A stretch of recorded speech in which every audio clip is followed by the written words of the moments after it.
Hello, my name is Alice Dunseath and I convene and teach animation and digital media at Goldsmiths University.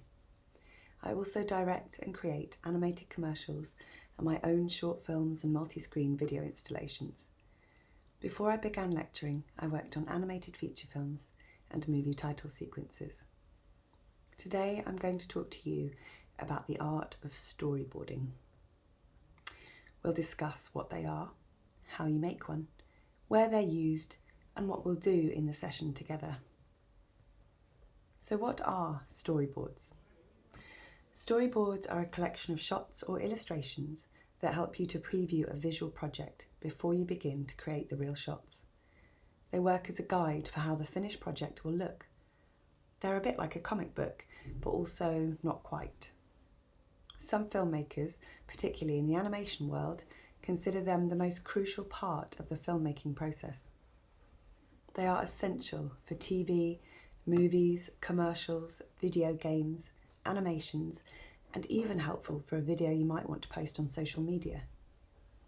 They allow you to plan your time wisely and make sure you're doing exactly what you need to be doing at the right time during your production.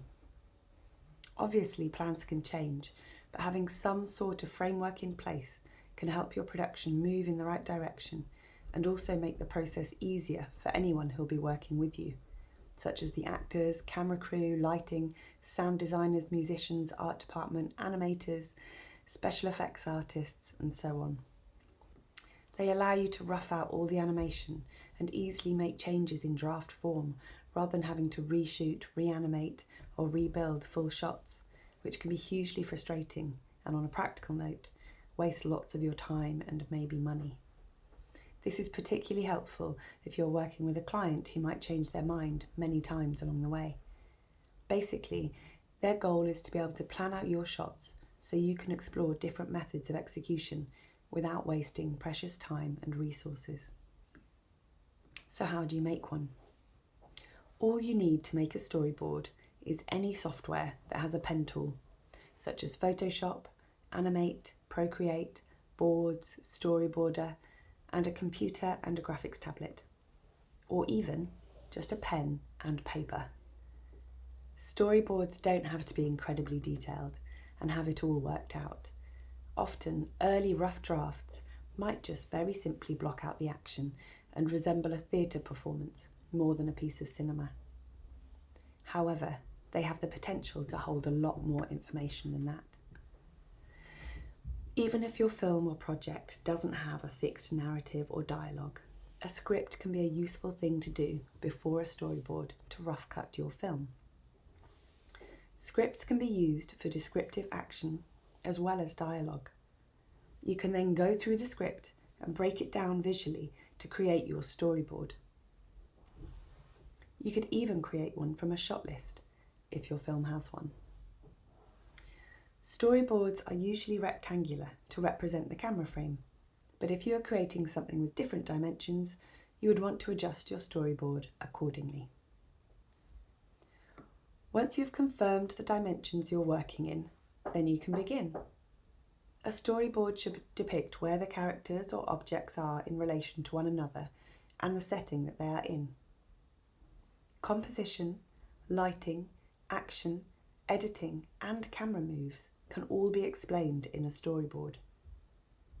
Composition is the art of arranging objects in a frame via the relation of characters, objects, and background to each other.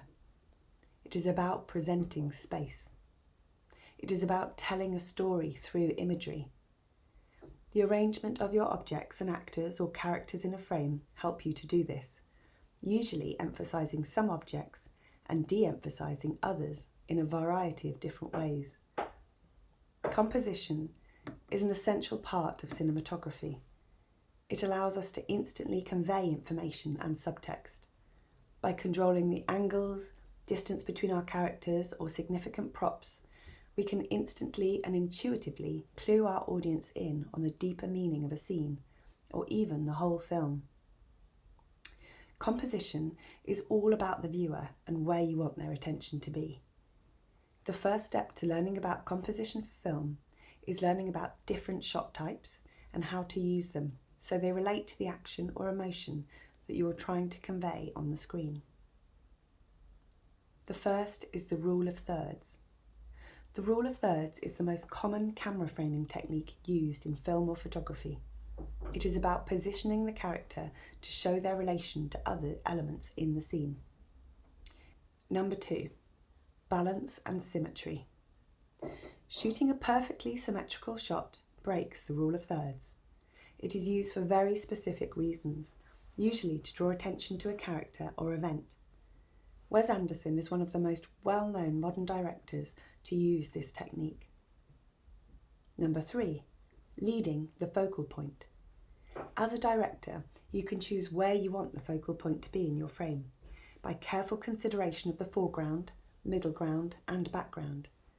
This, combined with lighting and focus, can result in a frame which tells the viewer exactly where you want them to look. Number 4, angles and perspective. The distance between two characters in an over-the-shoulder shot or looking down on someone on the ground creates perspective. With perspective, we create angles. Angles and converging lines in an image naturally guide our eyes to a single point. Composition in art versus film.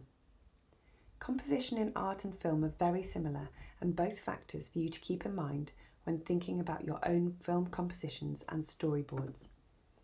Elements such as framing, shape, contrast, colours, positive and negative space are applied to both the static and the moving image.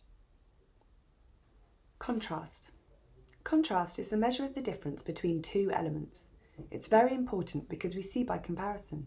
We compare white space with dark lines to see a drawing. Contrast makes things interesting because it draws our attention. It separates two things, making us look at them individually. The images here have the same number of elements, but the one on the right has a higher contrast. Which composition looks more interesting to you? Why do you think that is?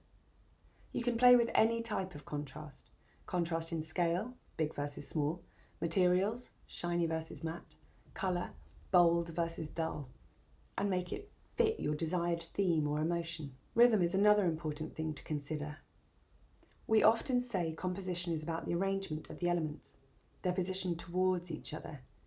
But are there correct and incorrect arrangements? Not exactly, but there's one thing for sure. Certain arrangements have meaning to us. Rhythm is a visual shortcut our brain takes. If some elements follow a rhythm, we don't need to look at them all one by one. A row of fencing rails is a fence. A cloud of leaves is a tree crown, etc. But we also take subtler hints, separating natural objects, as they should be, from unnatural ones, as someone made them. Rhythm creates a different sort of contrast and can be used to tell a story. What do these ones tell you? Positive and negative space. In a picture, we don't only see what is drawn, but also what isn't. The area between the drawing and the frame isn't nothing. We see it even though it wasn't created consciously. And even if we ignore that part, it still adds to the meaning of the picture and influences our perception of it. In animation and film, you can play with this positive or negative space. These two shots, despite having the same posing and action, can mean wildly different things because of the use of the positive and negative space. What meanings can you interpret from these two shots?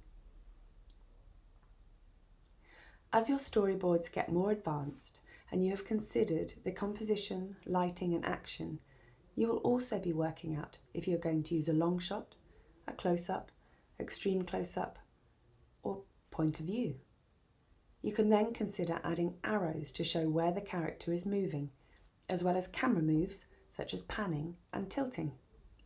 Basically, storyboards allow you to preview camera shots, angle movements, types of lenses, and the action within every single shot.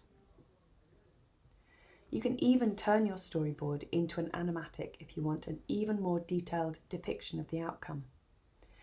Animatics are used a lot in animation, but increasingly used by live action directors too, especially for films with lots of special effects. They're basically moving storyboards, or like very basic 2D animations.